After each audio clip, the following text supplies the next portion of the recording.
Well, Coach, when you look back on your times at Statesboro High and all the great players and teams, uh, quite a few eras to go through, but we'll kind of start with the 80s. I know one of the first teams that when you went to the Final Four with was the 84 team.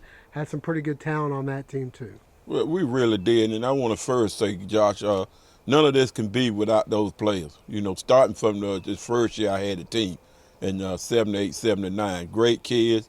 Uh, you know, I'm just proud that they believed in me and they worked hard, and that's how we got where we are today. I just had some great players all these years, and they really was good young men, and they went on and did some great things. The early 80s, you had a pretty special group that went to the Final Four in 1984. Yes, it was. It was a good group. We had some size, and I thought we had a chance to win it. We just were 1 point away from winning. You know, we lost at Georgia Tech, but where they played well. I had some great athletes on that team, some good guards, and we had some good inside players. A couple of them come to mind that ended up going on and signing Division One scholarships. Yeah, you know, you had Cassius Osmond who went in football. You had Jimbo Rogers who went to New Mexico State. You had Jeff Brandon who went to University of North Carolina Wilmington, and we had some more guys that went on too to play. 1991, you guys finally end up going to the state championship and you win it all with a pretty special team. Yo, that was a very special team because I started these guys when they were freshmen, and I knew one year that we are gonna be pretty good. And when they senior year, they really did it. You know, we had a great team. We had great players. We didn't have that much size, but we had a lot of heart, and they played hard. And we went on and won the state that year with 5 seniors, and those guys had been together, you know, for quite a while. Two of them ended up signing big time Division One scholarships with Mitch Taylor and Keith LeGree. Yeah, Mitch and Keith. Keith first went to Louisville, and then Mitch went to Auburn, and then we also too now those other 3 guys signed too. It wasn't Division One, but they went on and did great. You know, Tracy Robinson went to Savannah State. Drake Humphrey went on and signed too, and Marquell Jones went to the Navy Academy. The 92 team went back to the state championship game, and after losing all those seniors, that had been a little bit of a surprise. It was, you never think you're gonna get back. You always want to get back, and those guys who played behind those 5 players just came back, and you know they had a will to win, and we got back to the state championship, and probably a couple points for winning it again. But that's a very special team also. 94, you end up going to the Final Four again. One of the guys that was there in 92 and then also in 94 was Marco Wright, who ends up signing with Cincinnati as well. Yeah, Marco was a very good player. He can play defense. He went on to Cincinnati and beat out a couple Mike Donald All-Americans where he got to start. And I went up there and played him, and one of my best times too going up there seeing him playing and against Dean Smith in North Carolina, and sitting on the sideline, and I really enjoyed that. So in 2004, you go back to the Final Four, 10 years after the 94 team did. Pretty special group there. You had guys like Kenny Shavers, Courtney Houston, who ends up signing with Georgia Southern, and Ronell Wooten, who ends up signing with Kennesaw State. Yeah, they're very good players. That year I had good guards. And if you got good guards in high school, that's really D1 players, you can win. And those guys really played. They shot the ball well, and they were some of the toughest guards in the state that year.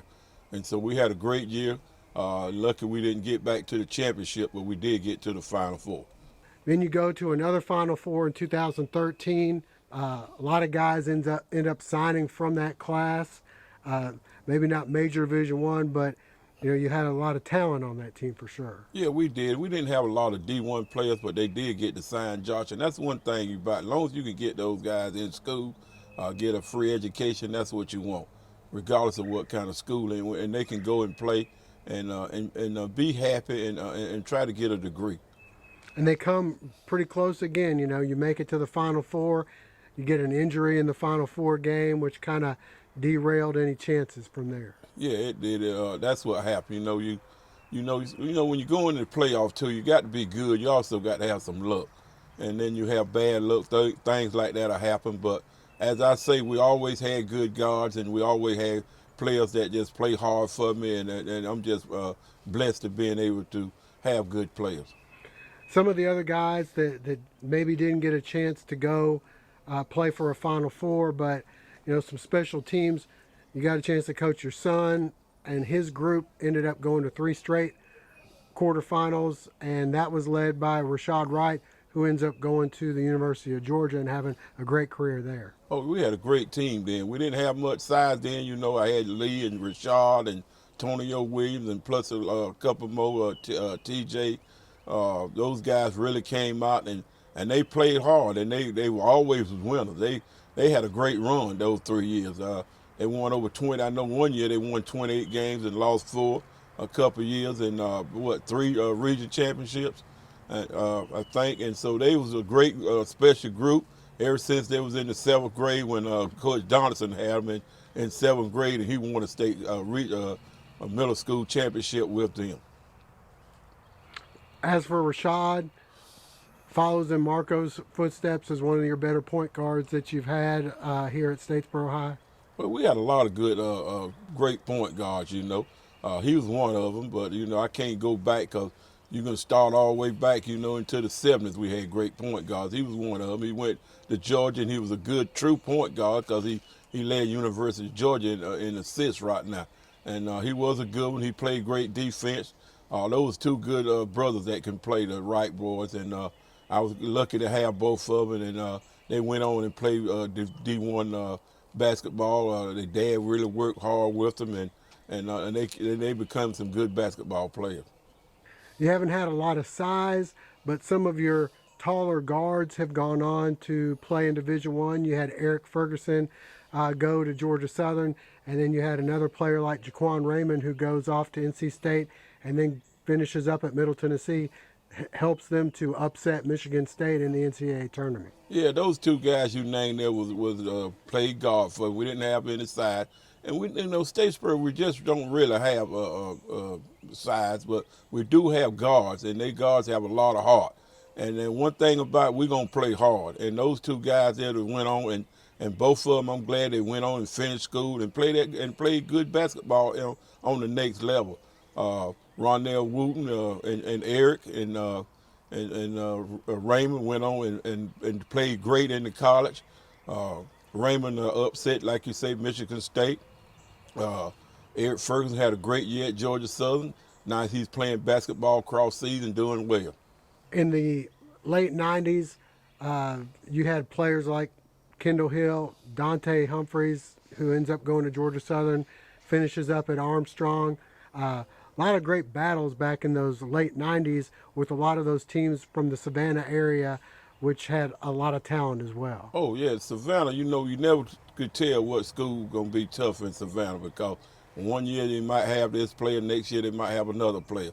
And the thing that was so tough back there, we had Dante, who I thought was one of the best game time winners, and a couple more guys. But back in those days, only 2 teams was able to go to the state tournament, and lucky we had a great team, and we was always to make it to the state. And you talking about one of the toughest regions in the state of Georgia when you're playing those schools out of Savannah.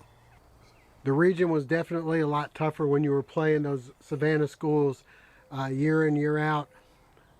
Things have also kind of changed overall for you guys because now you're competing against a lot of these schools in Atlanta once you get to the state, and there's a lot of recruiting, and that's got to be a little bit difficult and tough to overcome at times. I tell you what, Josh, it really have changed. And it's just hard for a little town like Statesboro, to try to get your homegrown guys to compete against Atlanta, those schools up there because, they just load up every year.